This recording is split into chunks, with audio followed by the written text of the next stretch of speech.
Yeah, I got a little heated last night when they picked up a corner after trading their best player on the team, who was a corner. Didn't make any sense. It's like a lateral move. But yeah, I mean, whatever. And he wasn't even that old, was he? For the Slay you're talking about, right? Yeah, he's like 26, 25, 26-ish. So he's old enough to know what he's doing, but young enough to still be good at it. And he's a Pro Bowler. Like, the guy has proven himself on the NFL stage. And he's a great social presence. You know, he came Port Huron for a football game. Really? Yeah, he came up and watched PH play PH Northern. Does he have any ties to that area at all? No, he just posted up on Twitter, I want to see a game tonight. Who's playing? Oh, man, we're going to miss a presence like that. Somebody that's actually, you know, in tune with the community the way he is. I had no idea about that. That's pretty crazy. We really let an important aspect to our team go with that trade. Yeah, no, he was seemed like a good asset, like you said. Yeah, for sure. So earlier today, I was just I was checking up on some stuff, and you know, always gotta get a morning stretch in. Right. I went back, and my chair went snap, and the side of it busted. So it's not very sturdy anymore. Is it all that mass, dude? You gaining too much mass for that thing? I'm only like 208 pounds. I'm gaining the wrong kind of mass on the end of this quarantine lifestyle, man. It's rough. It's been a little give and take. Put on a little bit, which is what I was trying to do, but you know, it's not that good because I haven't been eating as much. So like I'm eating less frequently, and I'm like, holy crap, I'm hungry. I need to eat something. And it's been like 5 hours. Whereas normally I'd be like every 3 hours I'm eating a meal, getting some protein. Right. You know, try to center out protein on all my meals. Today I haven't done that very good. Well, I guess I did pretty good so far. I had my morning smoothie, which was like a cup and a half of frozen mangoes, 2 handfuls of spinach, a scoop and a half of vegan protein powder, a tiny bit of honey, and a scoop of creatine, and almond milk. And that does it for you? Oh yeah, it ends up being like 3 cups, like 3 like cups, like glasses. But that would last for a while. Yeah, it's a little more sustained than just you know, like a protein bar or something. Right. Or your run-of-the-mill shake that, you know, is just already no carbs. Yeah, exactly. That's because like, there's times for lean protein shakes, low calories and no carbs, but in the morning you got to get moving. You know, you need to get some carbs in there too. For sure. I drank coffee after that, and that was a mistake because I had too much energy. You know, me and Joe hopped on a Call of Duty gunfight tournament. Oh man, how'd that go? My heart was pounding. I'm getting sweaty. I'm like, this is too much. But we finished 3rd place. It's all I ever finish on that is 3rd place. I don't know why. Was it out of 3 teams? So there's no. So there's 3 rounds, and then there's the finals. I always win the first, second round. I always lose in the third and never make it to the finals. I'm getting better though. Some of those guys are ridiculous. I always play like team deathmatch on hardcore. I never got involved. I mean, once I got involved with the warfare, got torn up, man. I maybe killed 4 or 5 people before.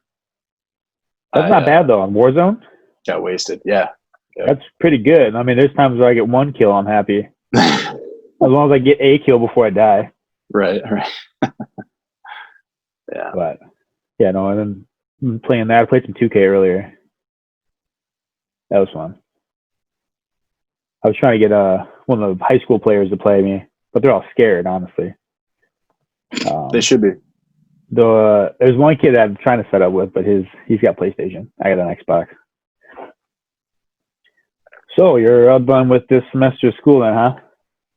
Yes, finally get to kick up the feet for a little while. I feel like I'm a meme. I'm one of those birds with ruffled feathers. Yeah. You know, it just looks like he was mutilated by a cat or something. Every time I walk out of bed, or I get out of bed and look at the mirror, I'm like, holy shit, like you look awful right now. And it's always that finals look. Before that, everybody's fine, you know. All the girls are putting on makeup and Then when and then finals hits, it's hair tied. Oh yeah, yeah. A free for all. Everyone's drinking coffee in excess and just doing anything they can do to get by. Oh, for sure, definitely. Yeah, but I mean, it's been a great ride so far. Now that Hell Week is over, I can look back at it and be like, it wasn't so bad, especially with the transition to online. I think it's kind of strange, everything being online now, because chiropractic school, you always have your hands on somebody. Yeah. So if you can't manipulate the spine, if you can't manipulate extremities, then what are you going to be doing that? So you're like sitting at your desk, like watching a video, like just like do that, right? right. Yeah. But I mean, I have a couple of roommates, and every now and again we adjust each other. So we just try to keep things fresh. So you guys all in the same program? Yep. Yeah. That helps. I mean, really. That it does, especially when it comes to questions that we have. We can just bounce things off each other. We have studying, Yep. And I am currently finished with trimester 7 of the 10 trimester program at Logan University for my Doctor of Chiropractic degree, and have a lot to go so far, but the knowledge that I have right now is what I have to go on, and hopefully I can be able to provide a little bit of insight from the student's perspective. Of course, it's a little bit different from people that have been running businesses their whole life, but I think I have a unique perspective because we have a sort of a paradigm shift when it comes to chiropractic right now. The students here are taking more of an evidence-based approach as opposed to what chiropractors have done in the past. Now, I'm not dogging them in any way. I'm just saying that the research has been more available now that technological advances have made themselves known. So diving into a little bit of research and providing education for patients later on when I graduate is going to be exponentially greater experience for them, to be able to explain why they're getting adjusted, why they need adjustments in certain areas, depending on depending on their symptomatology. They could come in with low back pain and get adjusted in their thoracic spine up here, along with their low back. And they're like, why are you adjusting me up here too? Well, I feel like, as a doctor, you're palpating the spine. And you're like, oh, you have restrictions up there too. And being able to explain to them why certain adjustments are necessary over other adjustments. And that can help them, realize like what they're doing wrong that's causing that. Yeah, absolutely. Just, hey, can you fix me? And I'll be back in 2 weeks. Mm-hmm. Fix me again, helping, solve the problem so that throw a Band-Aid over it. Yeah. And my whole point, I've said this from the very beginning, when I get into practice, I do not want to see patients walk in the door with pain every single time I see them. Although that may be the case, I want to see them as few times as possible. I don't want to hook them into a management care plan that's long and outdated, and they don't even know why they're showing up anymore because they still have this unrelenting pain. I want to nip it in the bud. I want to treat them as few times as possible, so that they have the most bang for their buck from an efficiency standpoint and from an outcome standpoint, with their treatments and with their care, being able to get them out the door with as little pain as possible. It's crucial. It's crucial. Well, that's going to help you out because, one, word of mouth, you're doing a good job. Two, like, they're going to be committed to you because you made them feel better. So anytime they have that ache or pain, they'll come see you. And then 3, you're just going to have higher job satisfaction. Yeah. Have people come in that leave with noticeable benefits, perform to them. Mm-hmm. Yeah. And coming in the same routine. Yes. And the patients that I have seen in clinic, they have said that initially the pain that they come in with is either chronic or acute. And acute being, just for the layperson who doesn't necessarily understand what that means. Short period. Chronic is for people who have had long drawn out pain for a long time that's been unrelenting. It's just been a pain in their butt. And acute is somebody leaning over in their garden to pull out some plants or to fix something up, and their low back hurts right away. And it's just this excruciating pain that they need to be fixed up right now. So being able to explain to the patient, not necessarily what they're feeling, because they have the best knowledge on that at the time. It's more of educating them on where we can go from here. And doctors in the past have had complaints from patients saying, we're not getting listened to. And nobody is truly not necessarily wanting to, but it's willing to listen to the issues that we're having right now.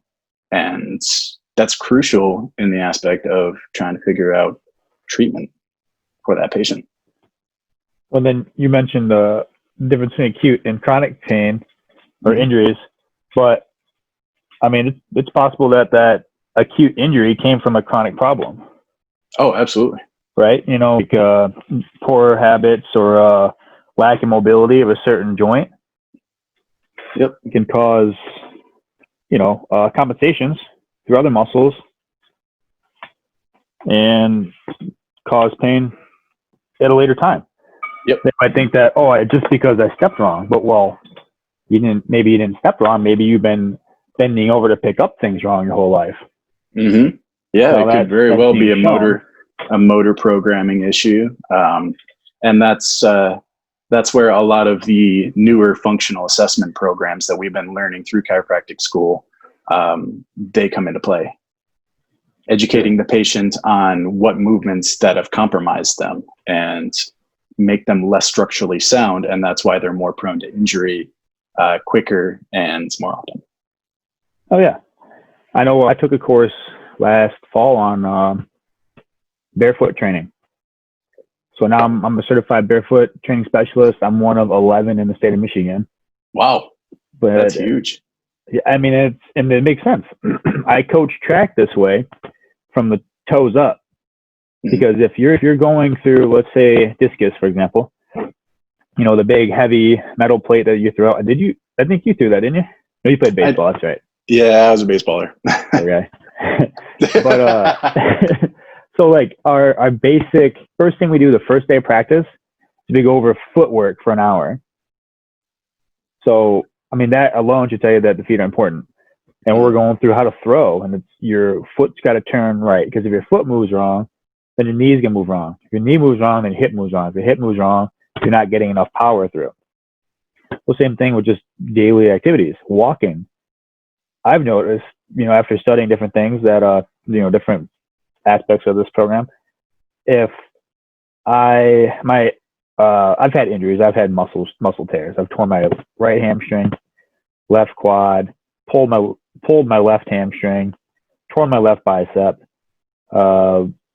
pretty sure I dislocated my left shoulder. So all that affects your gait.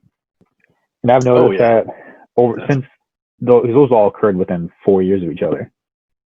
So when I walk, I don't swing my arms even, because my shoulders are a little bit offset. So I have to work on stretching my right shoulder and strengthening my left traps and whatnot.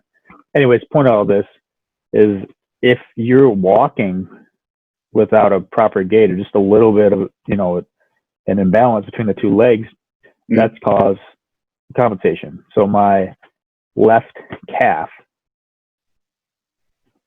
is tighter than my right calf. So that caused me to walk with a shorter step on my left side, causing a bigger step on my right side, which has caused me hip pain and even back pain in my low back. So a lot of patients don't even understand that either. They're like, well, my foot hurt 2 weeks ago and now it's my knee. So what's going on? Yep.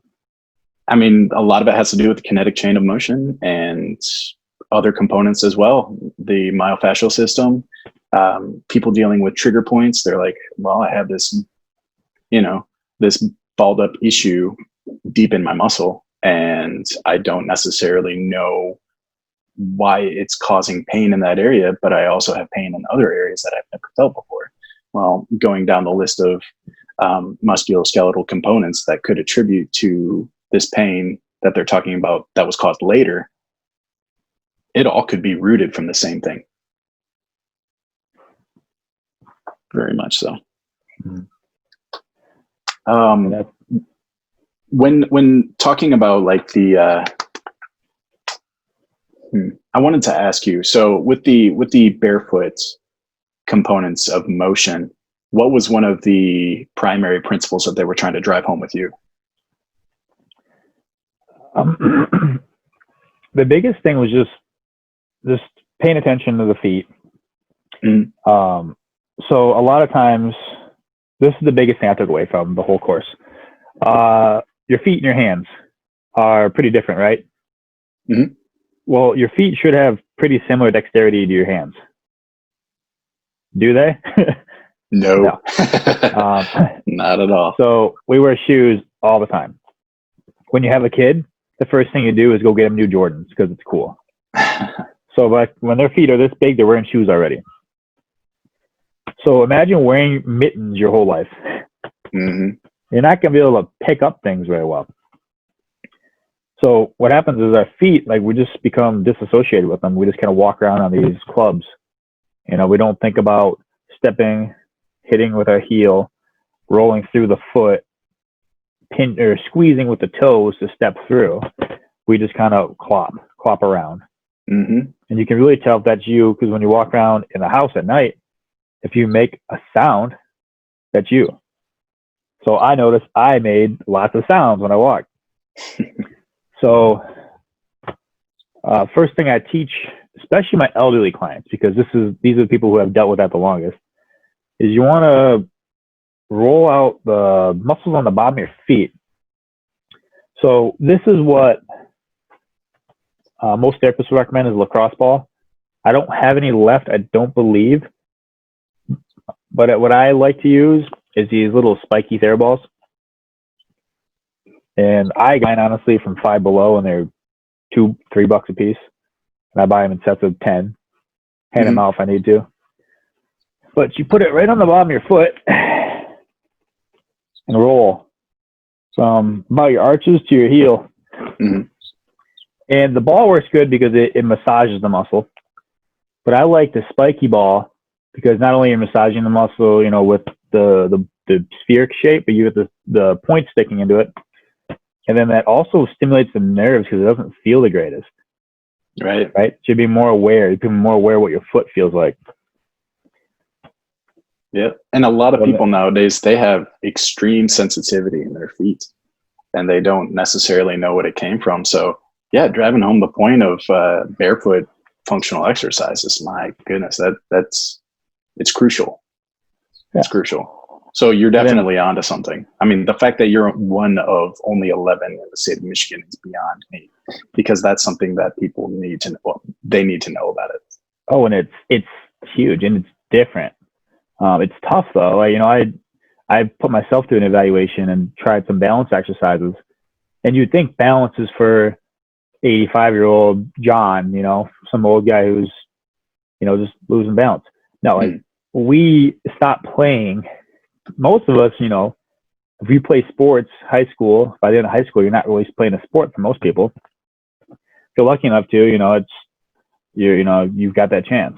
But a lot of us don't play after a certain age. We start working. So we're not moving. We're not putting ourselves in these compromised positions, you know, with footwork for, you know, discus, or you're not swinging as far as you play golf. You're not running around and making a juke if you play football or soccer. So we stopped moving to those different planes and we stopped playing as much. Yeah. So this helps a lot. Yeah. And there are so many components of motion that we really need to drive home to patients and to clients from your perspective. Even about something as simple but yet as crucial as falling. Training people how to fall if they do feel like they're going to fall. And that could make the difference between a fracture and just being able to roll off of it, go into a somersault, if you will, and then get back on their feet and just go on with their day as if nothing ever happened.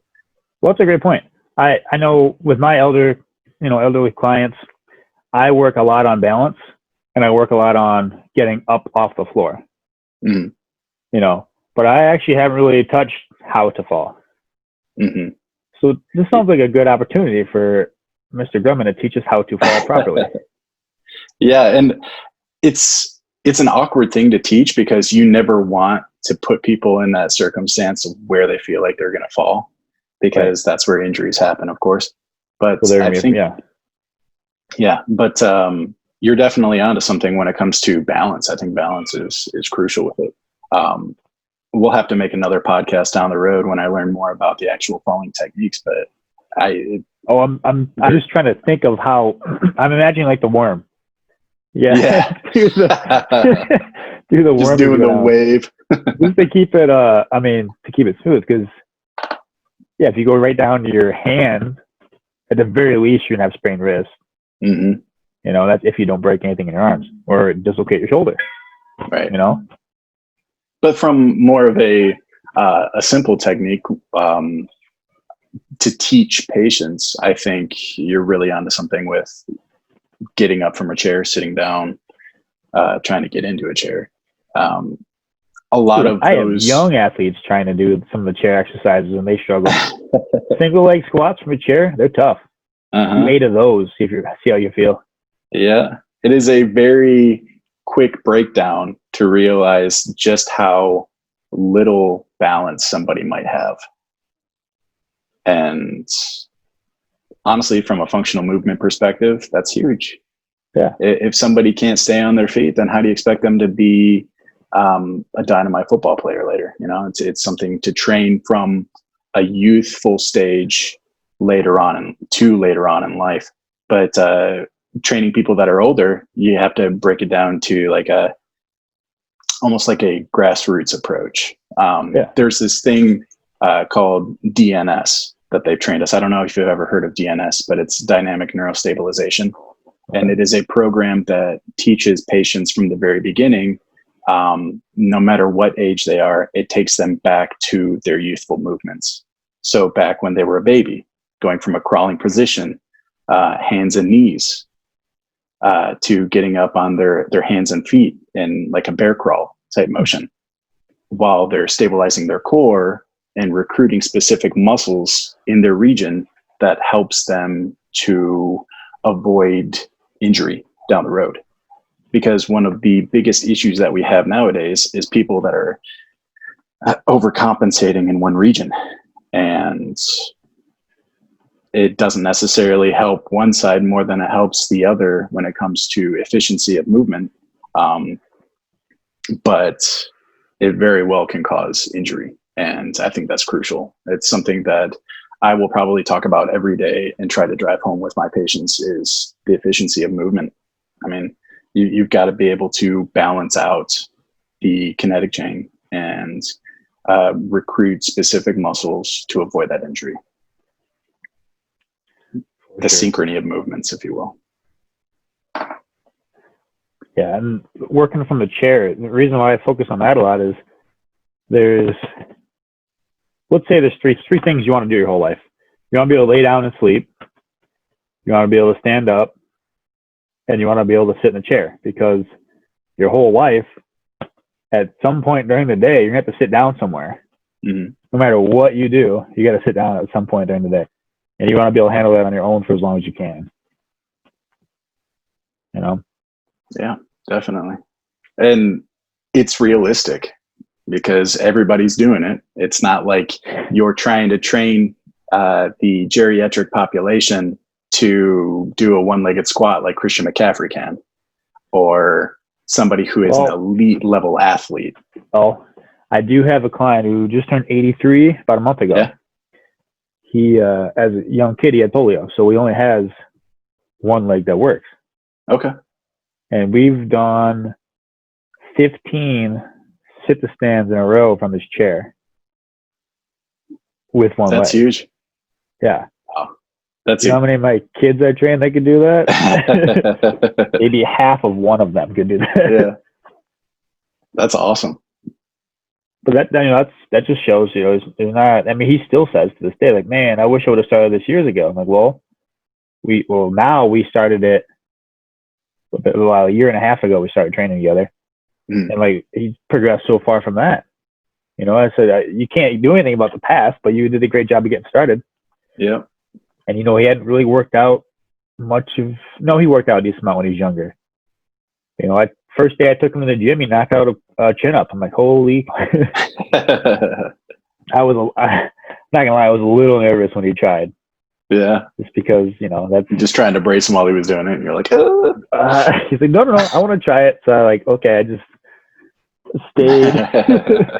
stayed within reach. That's awesome. I mean, the fact that he has the presence of mind of knowing that it's important, and then also taking into account your advice while he's going through it, and your guidance, that's borderline the perfect patient. That's somebody that we always want to see, especially from clientele perspective. And you're working with people every single day on their functional movements and trying to get them stronger and avoid injury. Getting them to be able to actually do it on their own time too, and just think, I'll do it whenever I, jump back in the gym with Mr. Duff. And he does especially since we've been on quarantine, he's been doing his workouts on his own entirely. But before, he was still doing, he's got a cable set up in his doorway. The Body by Jake, I think it's called, cable system. Okay. So every day on his own, he does 3 sets of 15 seated cable pull downs, seated cable crunches, and seated cable tricep extensions.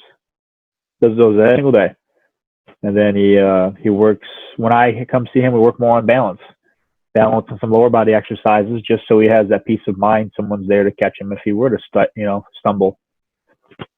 We practice stairs, going up and down stairs, getting down, getting back up, finding the right support, because I tell him, let's be smart about this. If you don't need to get up on your own, you can grab a desk or a sturdy chair or, or cane, anything, use it.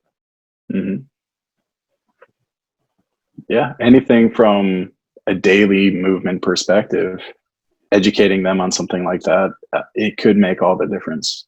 And you're approaching it the right way.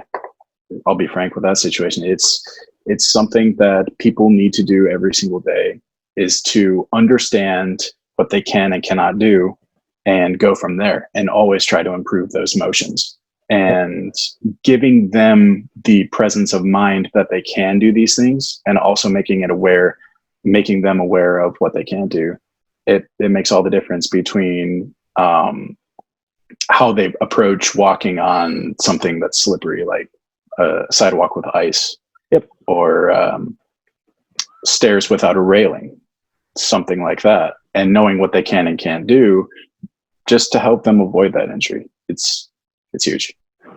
Well, and then on the topic of slipping on ice, there's only so much you can do balance, and balance wise, and working on getting up from a fall. When you're on ice, it kind of changes it, because you're sliding and you're probably gonna come down solid. Yeah. So that shows also the importance of resistance training, because balance works great for balance, but if you do fall, when you fall hard, you need to have some density to your body. So when you resistance train, you're making your muscles stronger. At what age you are, you can resistance train and make your muscles stronger. There's a myth that says you lose muscle. I mean, it'll be harder to gain muscle, but it doesn't mean you can't gain muscle. Right. So I'll have to tag you in a clip of this guy I'm talking about doing some pull downs. He's ripped in his back. Yeah. But you add that resistance training to the muscles. So one, you've got a little bit more padding on your limbs because you have more muscle there. As we age, we tend to, trophy a little bit and just have more skin. So then those muscles are stronger. But when your muscles get stronger and your resistance training, your bones don't want to be left behind. So they get stronger. So now your bones are denser and your muscles are stronger and you've got more mass on your body. So if you do fall, you're more likely to bruise your muscle versus break your bone, which is huge because a bruised muscle takes week or two. Broken bone, yeah, it takes some time. Especially with the age, as age increases, the risk for falling and breaking something increases as well. And unfortunately, in return with that, also the rehab process. Yep. So, yeah, I mean, teaching them from the very beginning how to avoid certain compromising situations, as well as training them with resistance that you're talking about, could make all the difference. And again, the resistance doesn't mean they have to go in and deadlift and squat and bench. Doesn't mean we won't use those same movements, though. I told you I have him using the resistance bands. It's a lot easier on the body to move a resistance band. They get stronger as you get longer versus giving them a dumbbell, right? That weight stays the same the whole time. The resistance band works up in tension as you lengthen it. Mm-hmm. So it doesn't have to be going to the gym and hammering, dumbbells around. It can be as simple as even just sitting and standing from a chair. That's resistance training.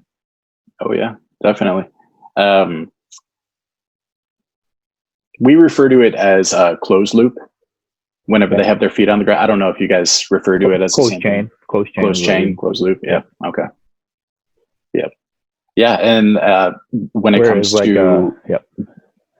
to building the most mass, the most strength, approaching those exercises could help so much. I'm not going to say it helps more or less, but as opposed to just extremity training, like you're talking about throwing around dumbbells all day. Like, I mean, you're not going to need those as much as you're going to need the primal functional movements of the squat, sit to stand, rolling over, getting out of bed, all that stuff. So yeah, you're approaching it the right way, especially with the geriatric population that needs to know that information. And that's a deceivingly fun population too. Yeah. Because they appreciate they teach you a lot. Yeah. And yeah, the stories, I'd worked with a gentleman who's no longer with us, but he would tell me about stories back when he lived in Canada. He used to be on a curling team. But back then they used brooms with actual straw on it. And one time a straw piece got stuck on the ice and the teammate Stone came and turned it and it was unfair. They had to redo the round. They ended up losing. Oh man. Wow. I was like, last time I saw curling, I was 8 years old. Or no, probably 5 years old watching Canadian cable. Yeah. But it's just cool here now. That's not something that, Parker Grundman's going to tell me. He went curling, he was in the curling championship, whatever. Just a different time. So it's cool to hear what they have to say. For sure. Definitely. And a lot of those stories tell you about how to approach treatments too. I think digging into depth and building that relationship with those people tells a lot about them, not just from a personality standpoint, but from the whole triad component of the biopsychosocial model. So not only is it from the biological components of how their body is built and how they move functionally, but from how they hold themselves as a person from the psychological standpoint. So they could be suffering from an injury that they had when they were 7 years old and they're 60 now, and they just hadn't thought about it in so long and they neglected to tell somebody. Mm-hmm. And lo and behold, their movements from that point on up until they got into their 60s had limited their functional movements to the point where they have these issues now. And it could tie into fear avoidance, not doing specific things because they think they're going to re-injure themselves, or the way they hold themselves in public, just from general speaking. And then, so that's the psychosocial model tied into the biological approach of treating the person physically. So I think building that relationship, especially you with getting to know these people on such a deep level, hearing all these stories and whatnot, it tells a lot about the person. And some things that physicians don't really think about all that much and how to treat people. Well, that's another plus too to like personal training is the least amount of times I see somebody a week is once. If you go see a like a doctor for problems. Mm. I'm not saying that they're not going to do anything, but you're going to see them less often than that. Sure. You know, whereas, you know, I have clients that I see 4 days a week. So hey, how you feel today compared to yesterday? I feel worse. This spot hurts. You know, this muscle's bothering me. Well, we did do some side lunges yesterday, so that's probably why that, you know, your adductor muscle on your left leg's bothering you. So let's go, you know, do our Frogger stretch and open up the hips and stretch that out a little bit. Mm-hmm. So, you know, and especially, you know, I've got a guy I've been working with for 4 years. That's perfect. Anytime anything happens, we know what to do because we've been doing it. You know? And getting them to do it at home too. Like your older patient who is doing the Jake cables that you were talking about. Yep. Actually getting the patient to do the things at home too. Like that is huge. That is one of the biggest uphill battles when it comes to that. It really is. And that in turn will limit the amount of times that they feel like they need to come into the office for a chiropractic visit. And that also saves them money in the long run and avoids further setbacks down the road that could possibly lead to expensive surgeries, medications, and then just the domino effect of a money pit of issues from the health standpoint. Yeah, you know, I agree with that. You know, the point of personal training, chiropractic care, physical, any of this stuff really, is somebody has a problem, you know, help them solve the problem. Perfect world, right? So if you're helping them when you see them, and you see them 3 days a week, that's 4 days a week they don't see you. They're not seeing you more than they are seeing you. And that's for, you know, high end, you know, high times a week. So if you want to see the full results of these things, you have to do them repetitively, you know? Absolutely. It's and it also empowers the patient. Yeah. It puts their fate with that injury in their hands. Yeah. And they now have the tools to be able to treat themselves. And it helps them on a huge scale. Again, going back to the biopsychosocial model, it covers everything. It helps them help themselves. And that's the way I want to treat my patients. It's a relationship between us. It's not just, oh, you came into the doctor's office, so the doctor has all the say and you just have to follow directions. No, I'm learning as much from you as I'm teaching you. Mm-hmm. And that's pretty much what it boils down to, is building that relationship to the point where you guys can really share anything with each other and avoid setbacks from hiding information. Yep. People do that all the time. And obviously I can't say that from a clinical experience standpoint, but just from the testimonials that professors, instructors, active chiropractic physicians right now that have been treating people for 40 plus years, they've been doing it their whole lives. And they say, yeah, I have this patient, I really can't break down these barriers with them because they're so guarded. Mm-hmm. And building that relationship from the moment that they step in the office is crucial. And it could say so much for the treatment process. Yeah.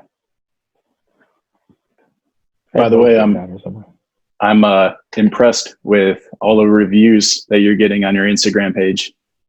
All the love that people are sharing for you. That's pretty cool. You're the real deal, man. It's good stuff. Well, I appreciate that. You know, I've been up and down with, you know, motivation with the quarantine. Like, I want to do something, kind of limited what I can do. But with technology, we're only limited to our ambitions, you know? Mm-hmm. Definitely.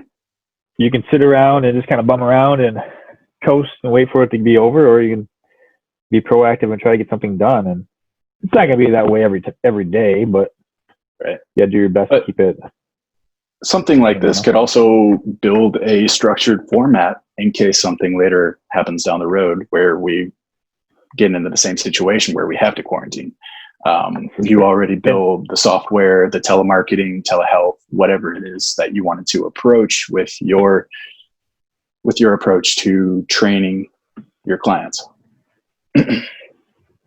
When I was talking to my wife Olivia, I started developing all the online aspect of this last year in the fall. So like I had a couple like trial runs with some clients of mine. Yeah. So I'm like, okay, I'm starting to get a couple people on here, and then boom, everybody's got to stay home. Pandemic's going around. Right. So that was a pretty easy transition for me to just to roll my physical personal, clients into the online app. It's not ideal for everybody, which I get. Some people love it. If you have stuff at your home, you're motivated. You just did, to be pointed in the right direction. Mm-hmm. But, part of personal training is the motivation aspect too. Oh yeah. So I have some clients that are having a tougher time, and, they're working from home now too. So they work from home. They got to work out at home. They got to watch their kids at home. It just could be a lot. So it's tough to keep that routine going solely from your home. Oh yeah. I can imagine how that would be difficult. Oof. So one question, Olivia actually wanted me to ask you this one. Sure. So there's different forms of chiropractic adjustments. Mm-hmm. Okay. So she had referred to like just being adjusted to what you need versus just cracking, I guess, for a better, or popping, or lack of a better term, the joints, just to hear a pop. Right.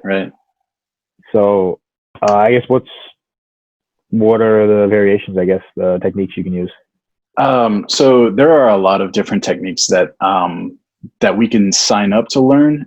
It's more of like an elective process in the chiropractic college where they just allow you to make the choice on what techniques that you want to approach.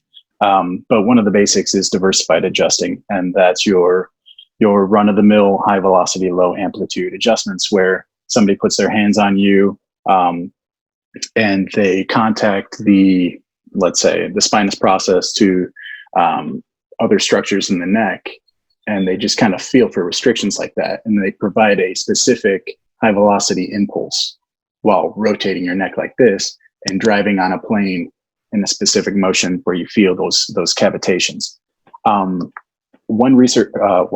Several research articles had backed the theory that cavitations actually happen on the opposite side of the spot that you're impulsing. So in addressing your question, I think really there is no difference between the actual pop and the performance of the adjustment itself. Because one thing that they tell us is not to chase the pain when it comes to adjusting patients, because the pain may be somewhere different from where they actually need to be adjusted.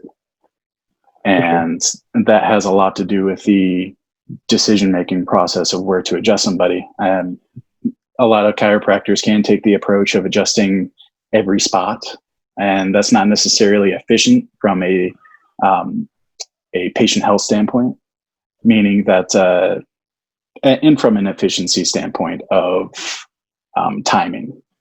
You don't want to spend too much time with your patient to where they're like, okay, well, you adjusted every single spot on my body. Well, and where do we go from here? You might even tense up because you're like, okay, I don't really, as a patient, because you're like, okay, when's this going to be done now? I'm starting to, absolutely.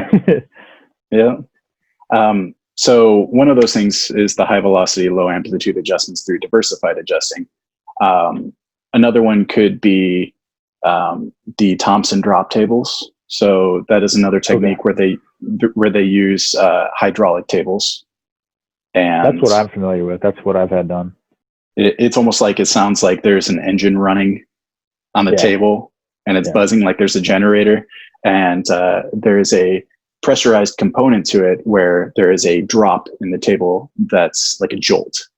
So whenever you provide doctor overpressure on that certain spot that you want to adjust on the patient, when you press down on it, it automatically gives way, and it gives that abrupt dropping motion. So it allows that specific region to be adjusted. It's not necessarily specific in the manner of what's actually being treated, but it can be very helpful given the diagnosis and what is actually needed by that patient to help them get better.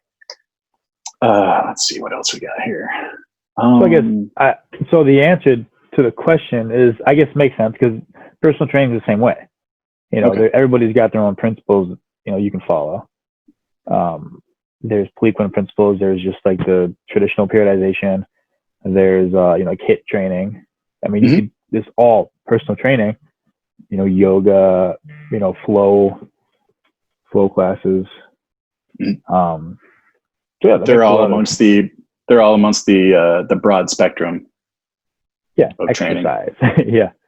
And, you know, all chiropractors are different. They may have their go-to adjustments that they perform on people, whether it be the technique or the location that they adjust somebody. They may adjust somebody on the same spot every single time. Again, it really goes to the combination of patient preference, what's backed by the evidence to help get these people better depending on what their complaint is, and from an efficiency standpoint of optimizing the patient outcome. And really trying to help them in as few visits as possible. Well, that's like, you know, working with a client. If I have somebody who's lacking mobility and they're weak, you know, and they got noodle arms, you know, we're going to spend more time working on mobility and strengthening the body through a compound movement like a squat or a, you know, a deadlift type movement, body, you know, push-ups, pull-ups. We're going to focus on that rather than the bicep curls, because the bicep curl, you know, that's going to be inefficient too, just like you're saying. Definitely. It's like the last thing on the list. That's like, you want some dessert when you get home, you go do some bicep curls with the dumbbells you've got in your garage. We're going to do some compound movements. Doing some bicep curls is going to help me work off this cheesecake I just ate. Yeah. Something like that. Yeah, we have some cheesecake ice cream right now. It's pretty good. Oh man, I can't be thinking about food too much, man. Locked up in the I still got to work out yet. Yeah, me too. Tournament, I've totally played through my workout time. But I mean, I'll have to eat a snack before I work out. There was also something that I wanted to touch on. It was the hierarchy of treatment. So there are specific things that we want to treat right away. Chronic, or not chronic, but low back pain is one of the most debilitating issues worldwide right now. For sure. And this low back pain has been a struggle for chiropractors until they started systematizing the approach to treatment. And I think there are three broad spectrum phases that we should approach, and one of them is the desensitization of the pain. With low back pain, you might have somebody that has a disc issue, and they were leaning over, like I had alluded to before, in their garden, and they had an acute sensation of pain that was immediate in their low back. And 5 minutes later, they had symptoms going down one leg. And it was kind of feeling like a lightning bolt whenever they leaned one way or another way. And a certain approach to desensitizing that pain would be the focus of trying to centralize it.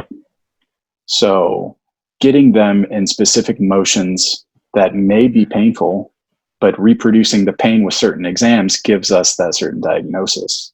And when we find that diagnosis, we know how to treat the patient based on trial and error and research throughout the whole spectrum of chiropractic, and through research that PTs have done, as well as other types of physiotherapists. But one of the main things is to centralize the pain. So try to get those symptoms shooting down the leg to centralize back to the spine, essentially. If somebody has a disc herniation and it is protruding to the point where it is impeding on the root of the spinal cord that goes down into the leg, that whole nerve is going to be lit up. So in one example would be doing a McKenzie protocol.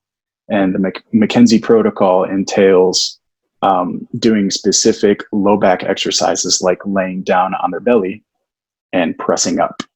Yeah. So what they're doing, stretch. Yeah, like a cobra. And that'd be repeated extensions in that same. Exactly. Yep. Yeah, that was one that they've pushed a lot at Munger's when I was there. Okay. And what they're doing with that exercise, although it may be more painful while they're doing it, it's going to help them in the long run.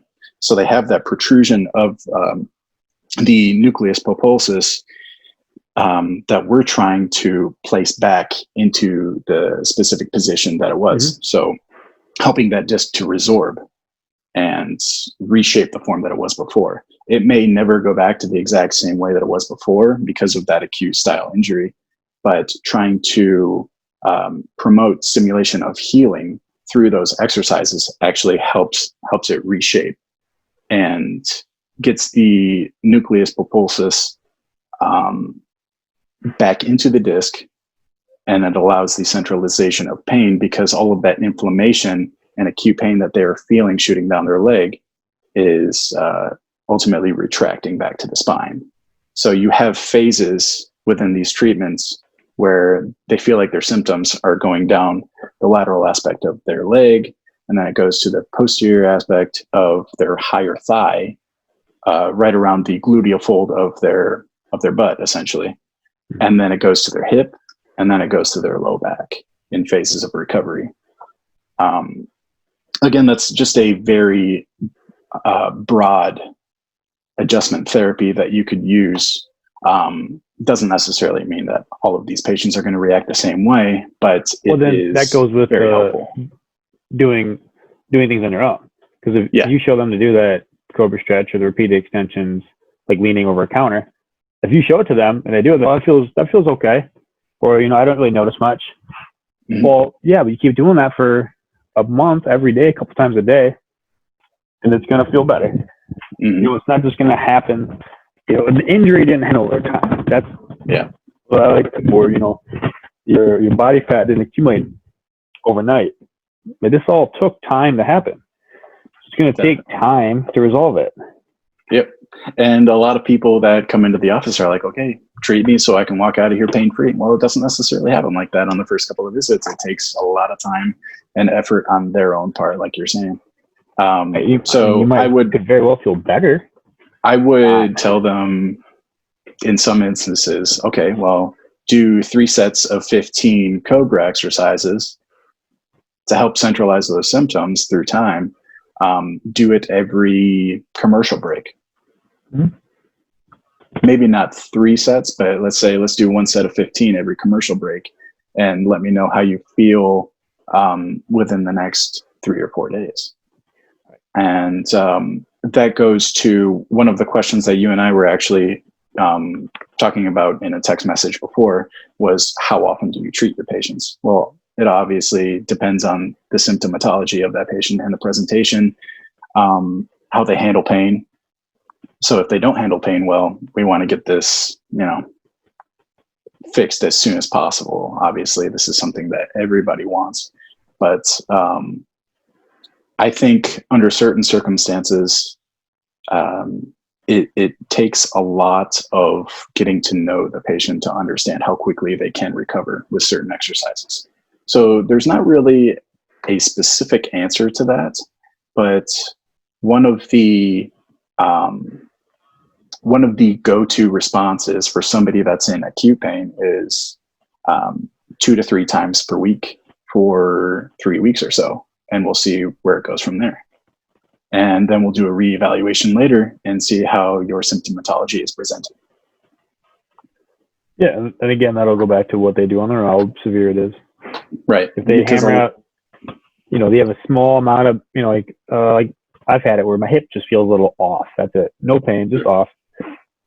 You go and they say, oh yeah, you're a little tilted this way. I'm like, oh yeah, I have been sitting on the couch kind of sideways. I need to work on sitting up straighter and, making sure I'm doing my strengthening exercises to reinforce those proper movement patterns.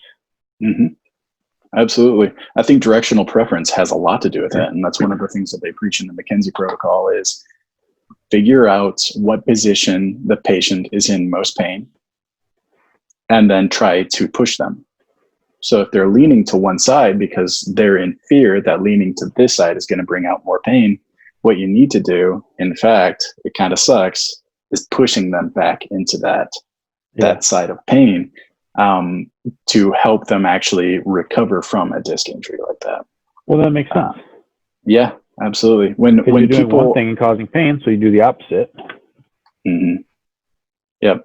That's one thing that patients tend to disagree with physicians on, is why would I want to lean into the position that brings me into the most pain?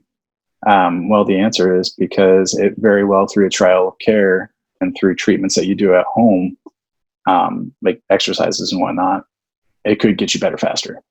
Yep. One of the things that you don't want to do, actually the number one thing, is to be bedridden. Oh, right. Yeah, laying down in bed and just trying to diminish the pain as much as possible through not moving is the worst thing that you can do. I mean, you're going to be miserable for weeks. Tell you what, some of the most pain I felt is I decided to max out on a deadlift one day, a few years ago. Maxed out on deadlift, haven't deadlifted in a while. So, hit a good number, felt good. But the next day I came down with a stomach flu. Really? So I extremely overexerted myself the day before. And then I was, obviously dehydrated too, and I wasn't eating anything.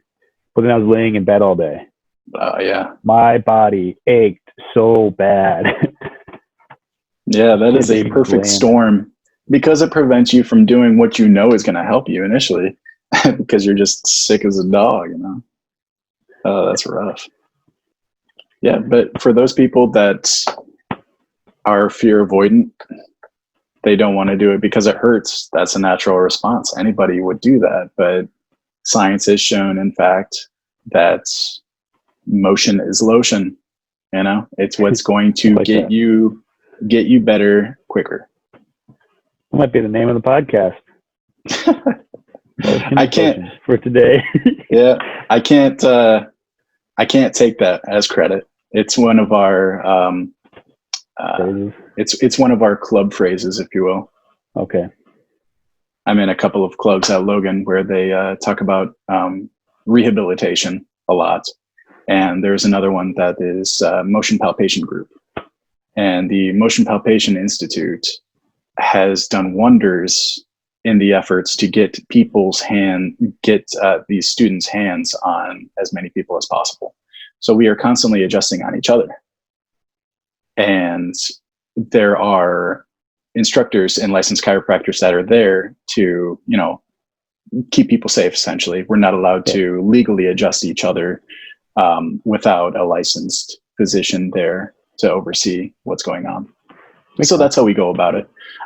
There are also other instructors that come in and talk about different adjustments and different approaches, especially when it comes to the awkwardness of trying to adjust people in different environments. You could be out of your clinic and somebody is asking you for an adjustment. It's like, well, crap, I don't have my table with me.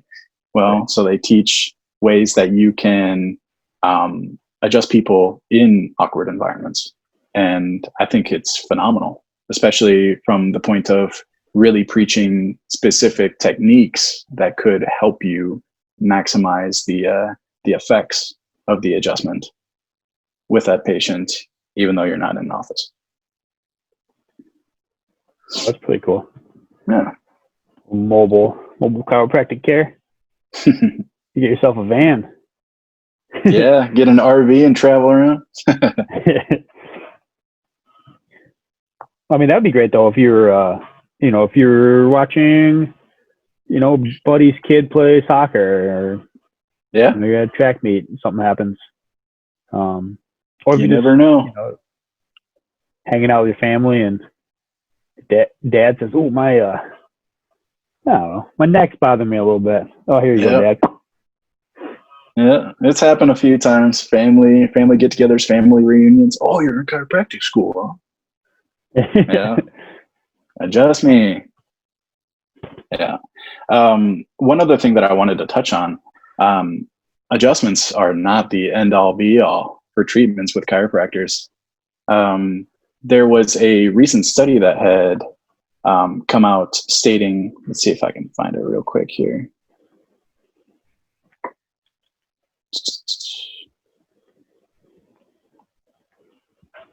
But it was ultimately, it was preaching that spinal manipulative therapy by itself isn't as effective for getting patients better as adjusting them and combining it with exercise. It was, it was Rose et al. In 2014. I'll have to send you a link to that. Yeah, that research article. But so it was through a random control trial. I can't tell you how many patients were involved at the time, but it's usually a significant amount of patients for them to gather as much data as they can to release this statement, because they don't want to just be preaching BS. Right. And that is one of the things that I am against above everything else is false claims. Mm-hmm. So I would say that's one of my downfalls is calling people out on it. Because usually things get passionate by that point, but when I was talking with one of my professors, when you know that something is wrong, you owe it to the population to get it right and to tell them about the knowledge that you've learned or that you've gathered yourself.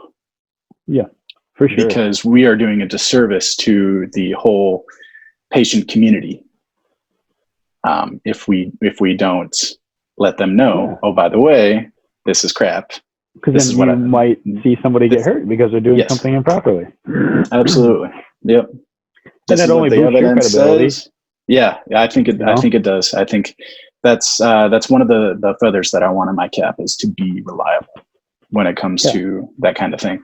And anybody in the that's interested in being adjusted should want somebody that's in the know. Yeah. That's performing those adjustments and those treatments on them. So, but there are other methods aside from the adjustments themselves, besides exercise as well. I've learned a lot about acupuncture. By the time I graduate, I'm going to be certified in acupuncture and dry needling with electric stimulation. I definitely would like to try both of those. Yeah? You never tried it before? Nope. It's good stuff, man. Good stuff. I have not. No, I'd definitely be down for it. Okay. But one of the differences between acupuncture and dry needling, they look like they're the same. But acupuncture is pretty much inserting a needle in a specific point, and it's based off of Chinese traditional medicine. Whereas dry needling is more of a muscular technique. So acupuncture is more superficial, where they just they put a needle. Actually, I have a needle right here. Might as well. Yeah, might as well. I had somebody tell me that the dry needling, you go right down to the bone. You can. Wow. You can. But a lot of it has to do with the muscular treatment, especially when you're attaching electric stim to it. You want to get that muscular contraction. But I don't know if you can see this, but here is the tube itself with the needle inside of it. Okay. And let's just find a spot right here. And just tap it in like that. That's it? What? Yeah. And then you just kind of twist the needle a little bit. Place it in that certain point and rest it there for a little while. And there are certain descriptions to certain locations, how it can actually help somebody. Now, again, this is Chinese tradition. This is way above my head. This is knowledge that they claim is over 2,000 years old. So it is something that researchers have been dumbfounded by, but they do claim that acupuncture has phenomenal results in people with chronic pain, as well as dry needling. For people of all ages, actually. And even if it's more mental, and maybe it's I have chronic pain in my back, but now I have these needles in my arm, arm, legs, back, wherever. It could even be mental that you're feeling those sensations somewhere else. So you're focusing on that, taking your mind off that spot in your lower back that's been bothering you. So when those needles come back out, it kind of puts your mental state at a better equilibrium. Even if that's the case, if you still feel like it's better, why not? I had my doubts about acupuncture at first. I was taking the course. Well, I was taking the first part of the course this last trimester, and one of my clinicians who was overseeing me taking care of patients in clinic, he came in while I was treating a chronic headache patient, and she was right at the beginning phase of feeling like she was getting another headache. And so he stepped me through the process of which acupuncture point, that I needed to find and prick with a needle, if you will. And her focus was on that. And that actual point was exactly where I'm at right now in my hand. So a spot in the hand can actually relieve headaches or prevent the reproduction of a headache, if you will. Interesting. And it kind of blows my mind. It's not really something that I can explain, but the more I get into the research, I will have to get back to you on that, because it is phenomenal stuff, man. Next time I get a headache, I'm going to pinch my hand and see if it. Yeah. Because I did have a headache yesterday, but I know it's from being dehydrated and adding creatine in yesterday and not drinking enough water. So it was double whammy with cane and creatine. But if I feel another one coming on, I'm going to pinch my hand up and see what happens. Pretty amazing stuff, man. Other methods that I use aside from the adjusting acupuncture and dry needling is ART, and that's active release technique. Okay. So it's a lot of it has to do with pinning and stretching. I don't know if you've ever heard that technique before, but you find the origin of a muscle and you pretty much compress it. So let's say I wanted to find the levator scap muscle that's in your lower neck region. So you want to compress on that region and then do some stretches by pulling in the opposite direction. And it helps relieve with trigger points. So if you've ever felt a trigger point before, it feels like balled up muscle. Yep. Yeah. If you strain something, the initial reaction of that muscle is to recoil. And when it does, the myofascial component, which is the covering of that muscle, binds up, and it essentially coils up to the point where it feels like it's in that ball. And that's why you feel like, oh, this is so sensitive when you press this spot right here. And it feels like there's a lump right there. And you can treat this with acupuncture. Exactly. You can treat it with the ball for sure. I keep these in my gym bag. This one sits under my desk for my feet mostly, but a lot of it comes from, absolutely. A lot of it comes from the principle of pressure and compression. So you can do it at home with a ball. You can seek acupuncture, e-stim, whatever your bag is, whatever you love. Seen those little claw thingies you get at like Meijer? They have handles, and so I get them in my shoulders. I told you that. This one I messed up in college throwing javelin. Pretty sure I had bicep tendonitis and kept throwing through it, and might have torn something in here in the process. But I'll take that lacrosse ball.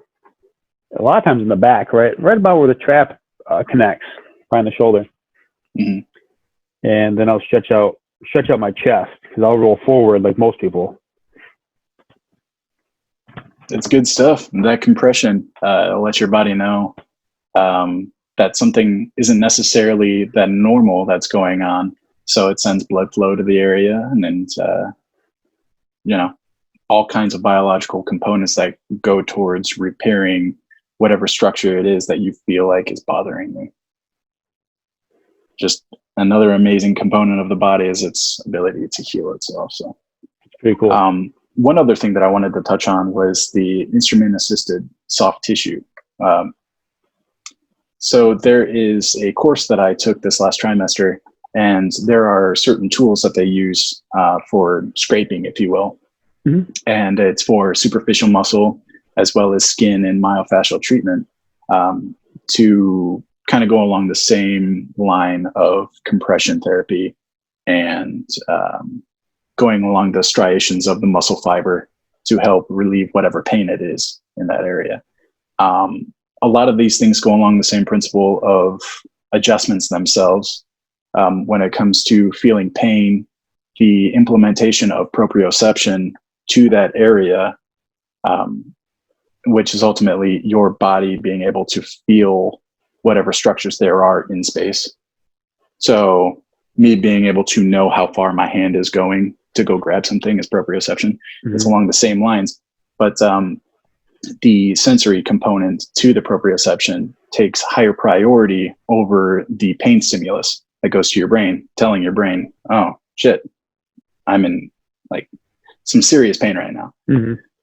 And so it overrides that for a specific amount of time. And that's where people seem to get relief from it.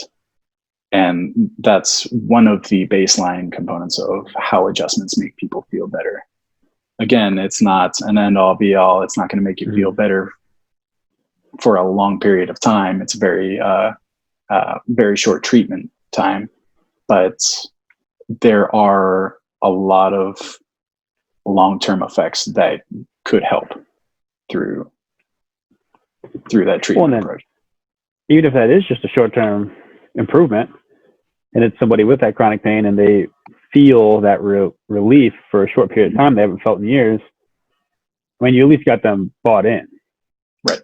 You know, they're going to trust you. It's going to be easier to shift that mental paradigm over into like, I can feel better. Yep. And there has been a lot of political push towards getting people to see chiropractors instead of trying out opiates, because of there's a huge opiate crisis right now. Again, what's an opiate? It's a Band-Aid. Yeah, hey, essentially. You can't feel your pain anymore, so keep doing whatever you're doing wrong, and come back and get more pain pills when it hurts more because you're hurting it even more. Right. Yeah, that's a crock of crap. Yeah, it's a great feeling for that patient immediately, but down the road when they become addicted to it and they don't really feel anything when they're on it, and they need it, and the withdrawal is so enormous, and it takes a toll on the patient long term. And nobody wants that. Nobody wants to feel like they are their daily function is riding on the consumption of something. Mm-hmm. Well, and then that's addiction. It's only going to make the problem worse. Yeah. If you have pain because something's off, and then you take something to cover up that pain, you can't tell that something's off. So you're not limiting your actions to let your body heal. So you're going out there and making it worse. You don't notice it till the pain pills wear off, but then you're taking your next batch anyways. So you end up getting, more harm than good. Yeah, you're not addressing the underlying root cause of the situation. Oh. And that's heartbreaking because patients don't necessarily know better. Yeah. They're willing to fork out thousands and thousands of dollars for these medications. And they say, oh, I don't want to go to the chiropractor that much because I don't want to be hooked on a maintenance plan. Well, then we get into insurance and all that. That's another argument. Right. That's a fair statement to say, but what are you doing when you're on these medications? You're relying on something, and it's ultimately so much more expensive, and also surgery too. Yeah. You could be feeling great from all these opiates, but 2 years down the road, you didn't address this thing in the initial situation, and now you have to have surgery. Well, and then continuing that, you get your surgery to what, again, it addresses the problem but not the cause. Right. So if you have a problem in your shoulder, so you get surgery, well, why did you have the problem in the shoulder? I mean, granted, like in an accident at work or, a car crash or something, but if you injure it from use, you need to find out what you were doing, how you're using it to cause the injury. If not, you're just going to re-injure it, and you have less, muscle and, tendon ligament in there to work with, because now you've got rods and pins. So it's going to be harder to increase your mobility again and increase your strength because you're limited. Exactly. Yep. That is a very good point. There is a bit of commotion within the chiropractic audience that chiropractic doesn't necessarily, like from a maintenance care standpoint, doesn't necessarily have great results. And there is a research article from 2018 that I was actually given this morning that completely blew my mind, because I was thinking, when it came from the standpoint of decreasing the chance of injury, what can chiropractic do? And I think, well, adjustments don't really do that much in the prevention of injury. But after reading this article, it had a lot to say about it. So let's see here. The Nordic Maintenance Care Program that was published in 2018 had a study done. It was a random control trial of 328 subjects.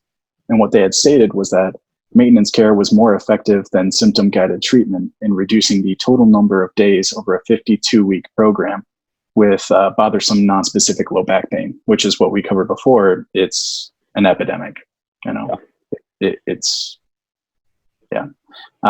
but it resulted in a higher number of treatments. So for these selected patients with recurrent and persistent nonspecific low back pain, who responded well to the initial course of chiropractic, what they're saying is maintenance care should actually be considered as an option for prevention. Yeah. And with a study that big, and with more and more studies coming out, it's just another feather in the cap of chiropractic. I think a lot of arguments can be laid to rest when it comes to something like that comes out in the research. And I think it's great because we have a lot of medical doctors and researchers, PTs that are on our side as well, because there used to be quite a bit of conflict between PTs and chiropractic, and they're like, oh, what's the difference between the two of them? What can they do that's different? Well, ultimately, there's not too many things that are different that separate us. I have similarity of hands-on therapy to absolutely. Help. Yep. And the ability to sit down and get to know your patients in the same aspect. I talk with my mom about it all the time. She's a doctor of physical therapy for over 30 years. Mm-hmm. And so she just has a wealth of knowledge. And whenever I have questions about rehab, I could just bounce it off of her. I mean, me being that lowly student right now, she has so many great things to say when it comes to research. And I think, knowing right now that the paradigm shift from chiropractic being kind of like a hoax or some kind of a pseudoscience, if you will, there is a lot of research out there now saying that it is in fact beneficial. And, cue the fist pumping from the chiropractic community, but at the same time, like it's great for us and it's great for patients. Ultimately, that was the whole point of it the very reason for doing this research is to see if it can get patients better. Yeah. And indeed it does. So that's why I wanted to get into chiropractic in the first place, was to make people better. So it's good to know that there's verification for that,